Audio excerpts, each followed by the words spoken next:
Bonjour à toutes et à tous, merci de votre fidélité. Jésus ne s'impose jamais. Il dit dans l'Évangile, « Si quelqu'un vient à moi, si quelqu'un veut être mon disciple », Jésus propose.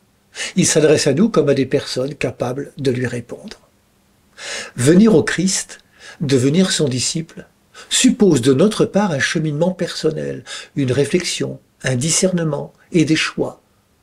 Des choix qui sont, avouons-le, parfois difficiles, exigeants, voire crucifiants.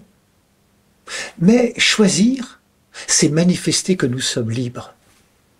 Avouons-le, il peut nous arriver de penser que la liberté, c'est justement de ne pas choisir, de ne pas nous engager. Jésus, lui, invite à choisir en nous invitant à le préférer. Que veut dire Jésus quand il dit qu'il faut le préférer, même aux êtres qui nous sont les plus proches?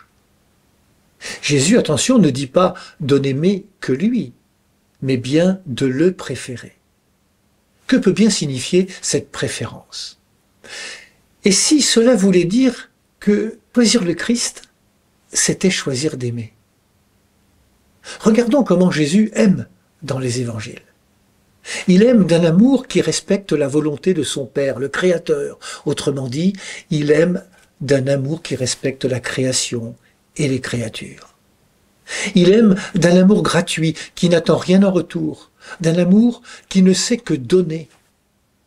Il aime d'un amour que l'apôtre Paul décrit dans sa lettre aux Corinthiens comme l'amour qui prend patience, qui rend service, qui ne jalouse pas, qui ne se vante pas, ne se gonfle pas d'orgueil, qui ne fait rien d'inconvenant, qui ne cherche pas son intérêt, qui ne s'emporte pas, qui n'entretient pas de rancune, qui ne se réjouit pas de ce qui est injuste, mais trouve sa joie dans ce qui est vrai. Alors, préférer le Christ serait la meilleure manière d'aimer le Père, la Mère, notre femme, nos enfants, nos proches. Méditons pour terminer cette prière de saint Augustin.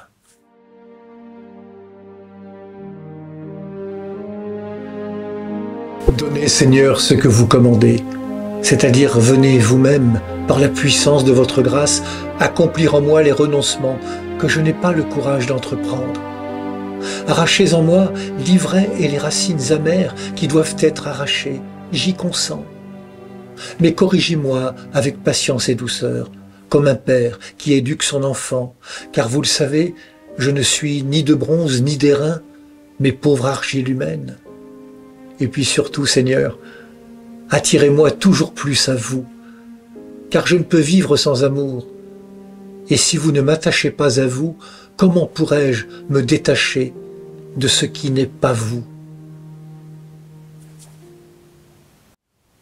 Bonne journée à toutes et à tous, prenez bien soin de vous et des autres.